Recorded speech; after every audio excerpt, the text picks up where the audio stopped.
Hello everyone and welcome back. It is time for me to make my final cuts from my batch from the self-published fantasy blog off round 9. I will be cutting my 4 final books today, and I will also be announcing my semi-finalists. It is at the point where it's very difficult to decide which books to cut and keep, because I keep the best books all the way through, and it's time to say goodbye to some ones I have really enjoyed. And I hope that somewhere in my batch or in this video there has been a book that you go, that sounds perfect for me. So the first book that I'm going to cut today is Mordekax by Mark Mukharacha. I've done a full video review of this one, so I will leave that one in the description box down below. This one has a really interesting concept and I really enjoyed watching the mystery unfold, and this one was a fast and absorbing read. The second book that I'm going to be cutting today is one I debated for a while, but I've decided it is unfortunately a cut, and this was Angel from the Rust by Jason Link, and I have also reviewed this one, which I will leave in the description box down below. This had such a great built world and it really felt expansive and lived in, and Corvala was such a wonderful character to follow, and I loved the relationship with her father. I felt this one was a book with a basis in science fiction with a touch of fantasy, rather than a fantasy with science fiction mixed in. As this is a fantasy competition, I have unfortunately decided to cut it at this point. The third book that I'm going to cut today is King's Rise by Anne Mateas. A sleepy town on the west coast of England. Not much really happens until now. 2 stabbings. The victims, a man named Arthur, and the other, a mysterious knight. Detective Inspector Neve Khalid finds herself drawn into a world of myth, magic and betrayal. And now her brother Lance has been arrested. Her superior officer is breathing down her neck, and she needs to carry out an investigation into an attempted murder with no suspects and no idea who the victim is. Can myth and magic be real? Can they help Neve solve her case and save both her brother and maybe the world?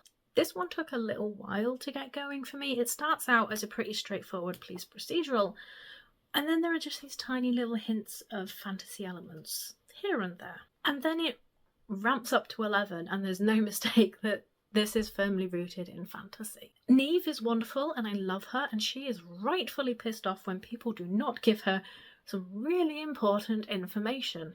And I thought her acceptance of events came through really well. She's really sceptical until the evidence just cannot be denied. Lance is frustrating in only the way a teenage boy could be, but I thought their relationship was really touching, especially since Neve is thrown into the parental role as well. I did find the pacing a touch off at times as we moved into the major fantasy events. It felt at times we were moving more in circles than moving forward. But overall, the mystery and the great characters just kept me engaged. The fourth book that I'm going to be cutting is Springtide Harvest by J.D. Mitchell. Haskell yearns to be a hero like his grandfather who broke the Orcish hordes, a man he never met. With nothing but a bag of coins and his grandfather's sword, Haskell turns his back on his ruthless family and chases glory to the borderlands. In a filthy burg at the edge of the realm, home to the Monster Hunting Questers Guild, Haskell assembles a party full of grifters, mercenaries and orphans to help him reach his goal. In order to survive, Haskell must learn to see the world as it is, not what he wants it to be, and learn that there are no shortcuts to success. While we did have quite a few point of view characters in here, our main ones were Haskell and Frober. And while I spent a lot of time wishing for Haskell to remove his head from his arse, I could not wait for Frober's points of views. Frober for Queen. But Haskell does mature, and I really enjoy the journey that he goes through. The side characters as well were generally pretty interesting, but 1 or 2 of them felt like plot-required obstacles. Action scenes were really well plotted, and I really enjoyed how well locations and scenes were created. The world has a lived-in feeling, as though there's already been an immense amount of history and it was just a fun read overall. So the 4 books that are left are my semi-finalists. Each of these has its own video review. I will link each one down below.